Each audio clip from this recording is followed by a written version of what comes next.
എൻ്റെ മരുമകനാകാൻ പോകുന്നതുകൊണ്ട് നിന്നെയും കുരുക്കാൻ പലരും നോക്കും. അതിലൊന്നും ചെന്ന് വീഴാതെ നീ വേഗം സ്ഥലം വിട്ടോ.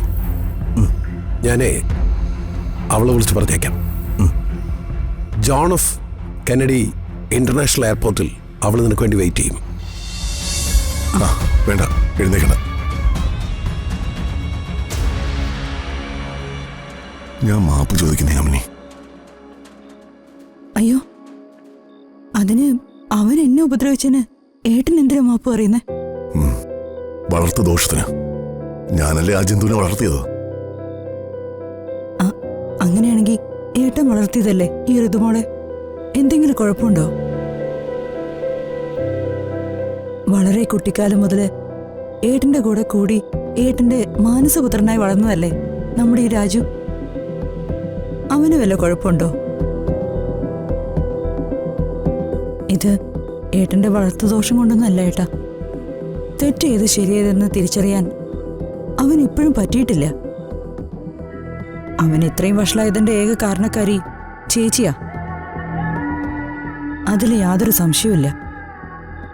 യാമിനി, ചേച്ചിക്ക് അവനെ കൺട്രോൾ ചെയ്യാൻ പറ്റാതായിപ്പോയി. ഇതൊക്കെ ഓരോ ജനിസിന്റെ കുഴപ്പമാ.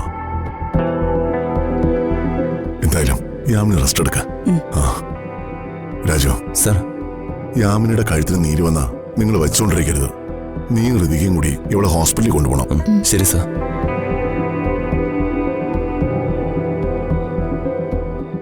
അച്ഛൻ ഇപ്പോഴും അവരെ കുറ്റം പറയുന്നത് ഇഷ്ടമല്ല. ജനസിന്റെ കുഴപ്പമാണത്രേ.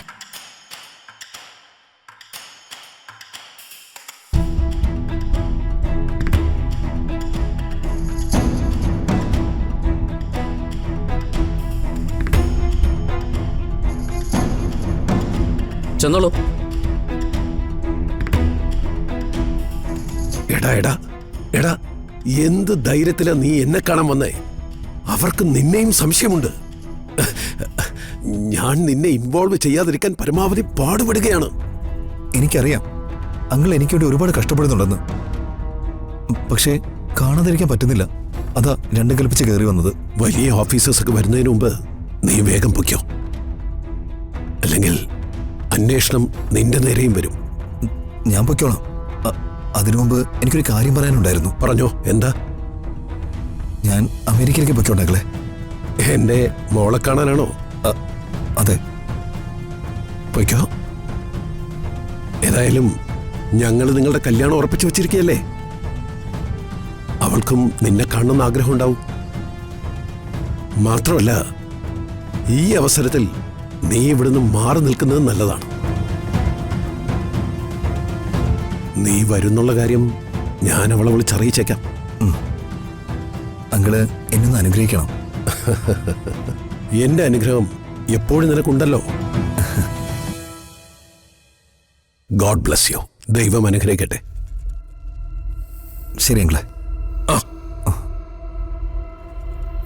എന്റെ മരുമകനാകാൻ പോകുന്നതുകൊണ്ട് നിന്നെയും കുരുക്കാൻ പലരും നോക്കും.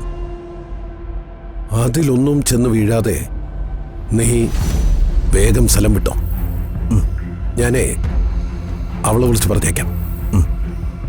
ജോൺ എഫ് കെന്നഡി ഇന്റർനാഷണൽ എയർപോർട്ടിൽ അവൾ നിനക്ക് വേണ്ടി വെയിറ്റ് ചെയ്യും. അപ്പോൾ മോനെ, all the best. Thank you uncle. Oh, you are welcome. ശരി.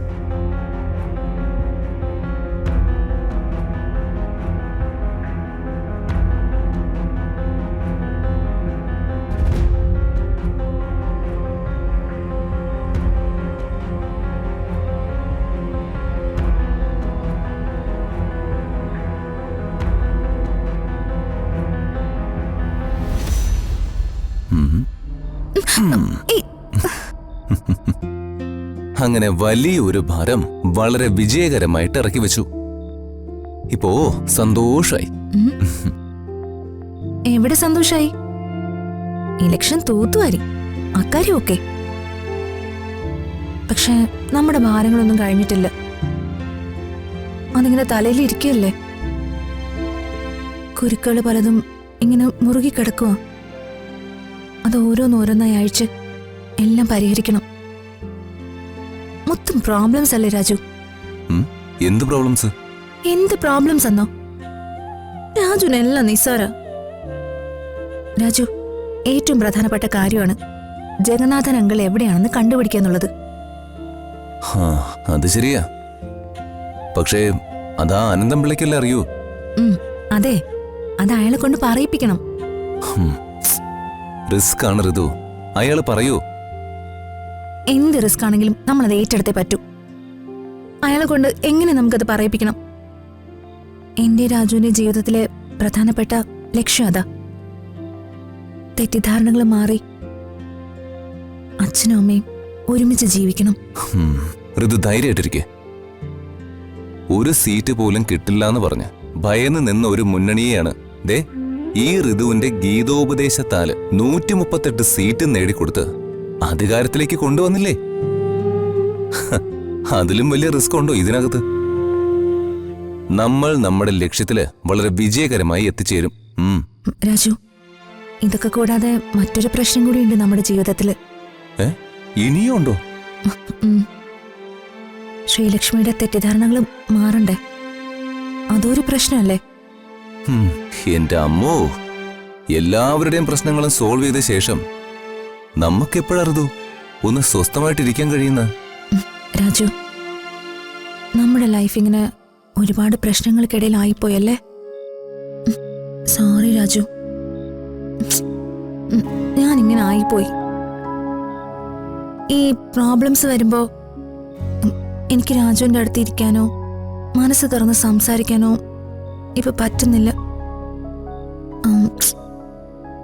രാജു വേറൊരു പെണ്ണിനെ കല്യാണം കഴിക്കണമായിരുന്നു. എങ്കിൽ സ്വസ്ഥതയോടെയും സമാധാനത്തോടെയും രാജുവിന് ജീവിക്കായിരുന്നു. ഈ കാര്യം ഞാനും പലവട്ടം ആലോചിച്ചിട്ടുണ്ട്. മറ്റൊരു പെണ്ണിനെയാണ് ഞാൻ താലി കെട്ടിയിരുന്നതെങ്കിൽ എന്റെ ലൈഫ് എത്ര റൊമാൻറ്റിക് ആവുമായിരുന്നു. രാജു എന്താ പറഞ്ഞേ? അല്ല, മറ്റൊരു പെണ്ണിനെ കെട്ടാനുള്ള പോസിറ്റീവായിട്ടുള്ള ഡയലോഗാ ഞാൻ അടിച്ചത്. എന്നുവെച്ചാ ഞാനേ വേറൊരു പെണ്ണിനെ കെട്ടിക്കോട്ടെ. കൊല്ലും ഞാൻ നിന്നെ. നിന്നെ കൊല്ലും ഞാനും ചാവും.